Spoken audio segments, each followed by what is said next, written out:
Hello. Now we are on to the last movie of the original three Ninja Turtle films. A movie that a lot of people tend to don't like, and I get it. Like, it had problems, they got a different studio for the costumes, and the story is just kinda weird. But here's the thing though. I legit like this movie. Yes, I am aware about the problems, but I don't know, like, there's no time traveling. It's not that weird as seeing, like, almost every version of the Ninja Turtles have time traveled at one point or another, so I don't get why people are so hateful toward this movie. Yeah, I know it's incredibly different, but I still see it as a fun film nonetheless. I'll get right into that. Before I get into the movie, I do want to point out that some of the home releases of the movie gave the movie a subtitle called Turtles in Time, which did confuse some people because there is no subtitles in it. It's just called Ninja Turtles 3. The only time it was called Turtles in Time, or anytime the Ninja Turtles were called Turtles in Time, was in the one Super Nintendo / arcade game. So yeah, only the home release is called it Turtles in Time. It usually is not supposed to be called that. It's just supposed to be Ninja Turtles 3. The movie begins with a man on horseback being chased down by samurai, who quickly capture him. We do eventually get to see the turtles, like, in their, well, new costumes, seeing how in this movie they got a new studio to do the effects. And instead of them fighting crime, we get them dancing to ZZ Top. Yeah, I know this scene is really weird, but it does technically show up that these costumes are more flexible than the ones from the first two movies, which makes it easier for them to do stunt work. However, time was not too kind to these new costumes.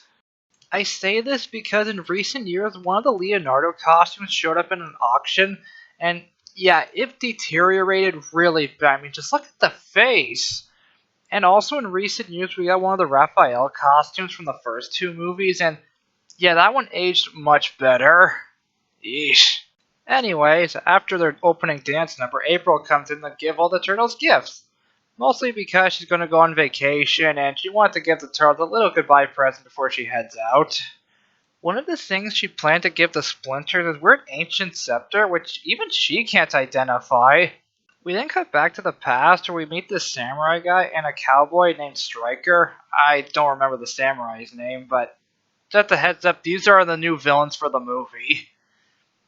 Yeah, if you're as underwhelmed as I am, then get ready for more of them.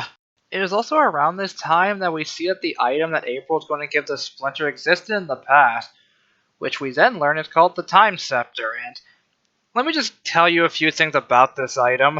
Okay, so an interesting fact about the Time Scepter, it was not made for the movie. It existed back in the original comics with the character Renette, who, believe it or not, would show up again in other cartoons and comics with the Time Scepter still.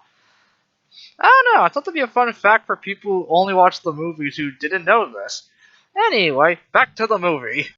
Anyway, the Time Scepter activates and it ends up switching places with April and the one person who found it in the past.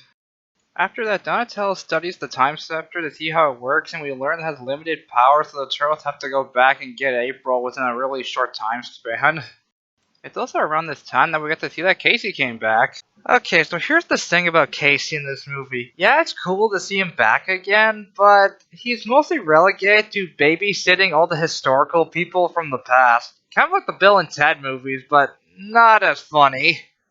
The turtles do eventually time travel, but when they get there, they show up in the middle of a battle wearing samurai armor. And another thing that happens when they get there is that Mikey gets separated and ends up getting captured by a small village. The turtles do eventually find April and rescue her. Well, now one problem solved. Now they gotta save Mikey.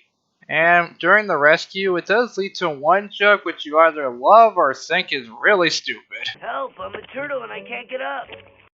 For those of you who are too young to understand what that was a reference to the old joke, "Help, I've fallen and I can't get up." We do eventually cut back to Mikey in the village he was, taken to. However, when the turtles get there, the place is under attack, and they end up having to rescue him from this now. The turtles do eventually fend off the invaders, and even rescue a kid from a burning building, which makes the villagers see them as heroes. After that, the turtles try to rebuild the Time Scepter, seeing as how they lost it in an earlier part of the movie. They do eventually build another one, however they break it just as fast as they finish building it. It wait, don't... Almost immediately after that, some of the villagers get captured, and it leads to the turtles having to go rescue them in a pretty fun battle.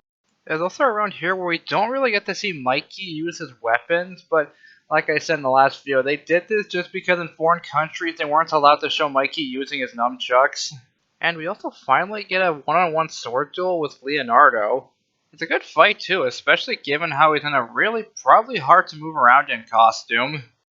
It's also around this time they repeat the whole turtle hiding in his shell gag from the first movie just so he can dodge an attack. I don't know, here it feels more goofy, while in the first movie it felt a little more epic. Anyways, after that the turtles get the time scepter back properly, and Striker gets defeated once and for all by falling off a ledge into the ocean.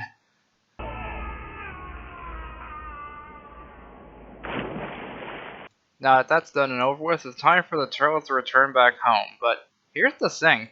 Mikey and Raph actually want to stay, and you can't really blame them because in their timeline they're seen as monsters that people either want dead or, I don't know, want nothing to do with.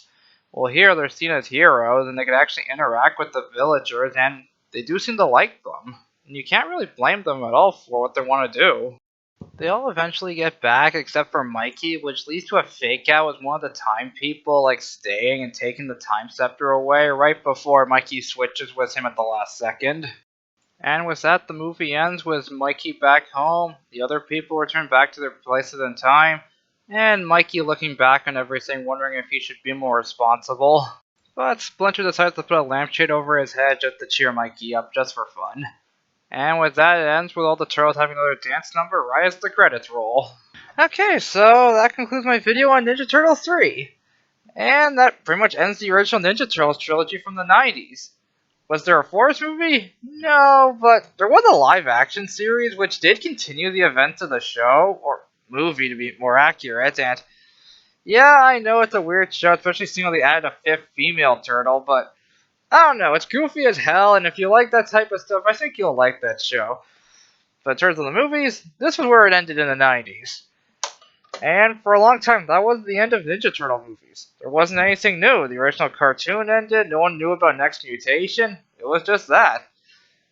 But then in 2007, we would get another movie. And thankfully, I was alive when this one came out.